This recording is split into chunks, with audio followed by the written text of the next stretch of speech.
Seems like I've lost the ability to come in here and just squat high bar, full depth, ass to grass without any pain. Oh, Lord, man, I feel like there's always something around the corner. So these wide stand squats, when I do them, they feel great. You know, they feel well. They don't feel great, like strong great, but they don't give me any pain. Do you know what I mean? Like they give me a comfortable sensation through the hips. Everything feels great. There's no pain sensation coming from anywhere. I've been doing this for a little while now. You guys know it's probably been over 6 weeks now that I've been focusing on the wide stands, all sorts of ways. Low bar, high bar.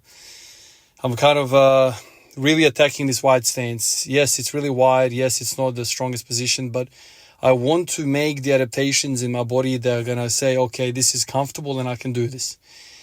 Whether it's a mobility issue, a strength issue, certain muscles, certain tissues need to adapt. And I reckon, my hope is that once that happens, then everything else, the whole system will just benefit. As I'm on the journey to have that happen, I've kind of gained something and lost something at the same time. So if I come in here right now and I just do high bar, wide stance, no problems. Like I said, no pain. But today, and this has happened a few times in the last fortnight, when I come in and I try to do a ATG squat high bar, I get pain in my left adductor, left groin. Now this pain doesn't bother me when I go wide at all. And I've kind of theorized what's happening there. My adductors are challenged when I go deep.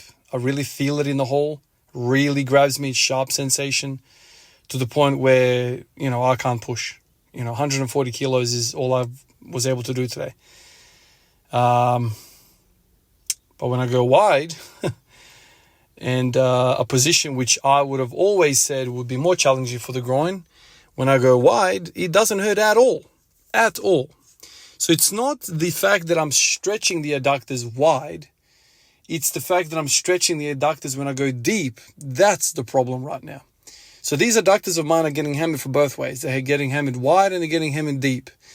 So maybe the body's like, okay, so what are we doing here? You want us to be long this way and long that way. And it's almost like the body's saying, oh, we can't do this. I felt it with an empty bar. I felt it with 60, 100 kilos more, 140 kilos, a lot more. And it's just progressively worse and worse. And I reckon if I put 180 on the bar, I would have torn something for sure. It's just a horrible sensation. So I'm sitting here and I'm like, what do I do with this, man? Do I give wide stance a complete rest, let this recover? Well, wide stand doesn't bother me. And so in this whole kind of like thing, I was like, okay, one thing that I know always feels good is split squats. Going to some split squats, I do that and I'm feeling at each rep. So whatever it is, it's when you go really deep in hip flexion, that's what's bothering me.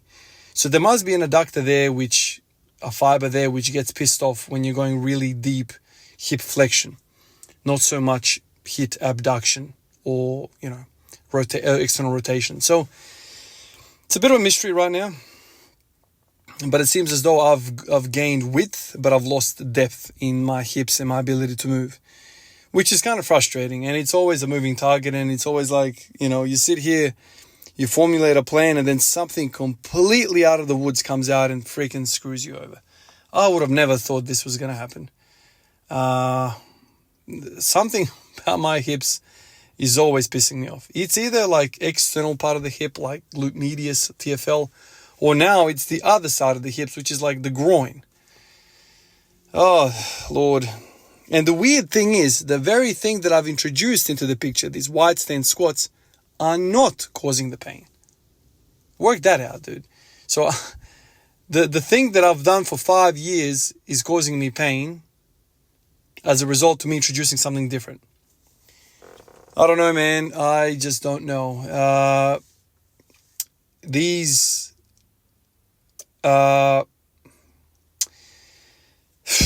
split squats, I'm going to continue. They seem to be, adding strength and length.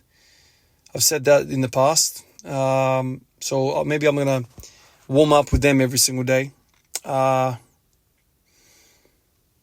Because, you might be thinking, why don't you just warm up with the wide? Well, I have been, and it's not really resolving it. I need something deep. And split squats are kind of deep. That front leg goes deep. And, you know, you can go even deeper if the mobility allows you and the pain sensation allows you. But seems like the squatting is really taking a hit right now at the start of the year.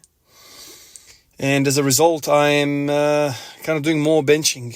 So yesterday I did bench, today I did bench. Yesterday I didn't do pronation, today I did pronation. And straight away when I do pronation, it just feels straight away like it's better. So pronation is really, really good. I can't really pinpoint why it's good, but it's something about the forearm, something about the elbow. It just makes it feel better.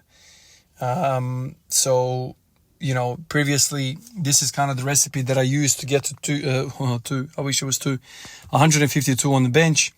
So now that I'm really limited in what I can do with the squatting,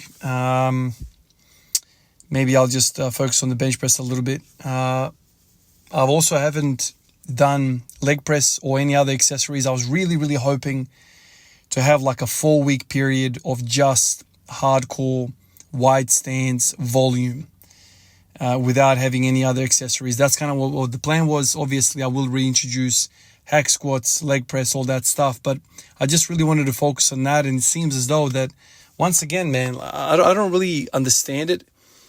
I can sink so much freaking volume into these machines, and you know, every time when I did the hack squats, I got 215 on the squat. When I did the leg press, I got 285 on the deadlift. But when I just do squats, I get nothing but pain. Even if there is a variation, it's just a mystery to me, man. So like, this is becoming more and more often now that I'm getting to a point where it's like, I'm not gonna squat anymore at all for volume, and I'm just gonna live in the accessory world and do these damn machines and get my volume through that, because it seems like I always get hurt. If I do high bar narrow stance, my competition stance, let's say, my outer hip hurts when I do it for lots of volume. When I do wide stance, my freaking groin hurts. I don't know, man. And some of these weights that I'm using are not very heavy at all, and it still bothers me. So something about the way I squat, something about the way I move probably isn't right. And when I go into a machine, everything's good. But this is the thing. These machines, when I do them and I get the volume in these machines, and then I go back and I go into a free squat, I feel better. Like the hack squat definitely translated to the normal squat. Something that a lot of people said, no way, Ivan, that's not going to work, dude. That's not going to work. Well, it did for me. I chucked in the freaking hack squats. I did them for 3-4 weeks. Bang. PR. I went to leg press. I did that a bunch. That didn't really help me with the squat. The squats kind of felt worse and worse week by week. But the deadlift started feeling better and better. And boom. Deadlift PRs. And now that I'm going, you know, a variation of my squat, right? The wide stance, sinking a lot of volume, pain. Pain, man. How'd you like that? You want some pain? Nobody likes pain. At a certain stage, you get to a point where you're like, okay, I'm fine with not progressing. Okay, cool. It's fun to do this stuff and to, you know, be out and about with the family and train and all that stuff. Keep healthy, fit, moving, all that stuff. I'm happy to do that and not progress, but I'm really pissed off when I sink so many hours a week into this and I end up getting hurt. So I'm going backwards. I'm regressing. That's really not what I'm after here. No progression, I can swallow. Negative progression, that is now you're pissing me off, man. Might as well just sit in the freaking house and I'll get better results than going backwards in the gym. So I don't know, man. This is part of the frustration of it, but these bloody squats, man, I'll tell you. I'm not built for them, and as a result, I've fallen in love with them, and they kick my ass every day, and I still keep rocking up. My goodness. Appreciate you guys. I'll catch you in the next one. Peace out.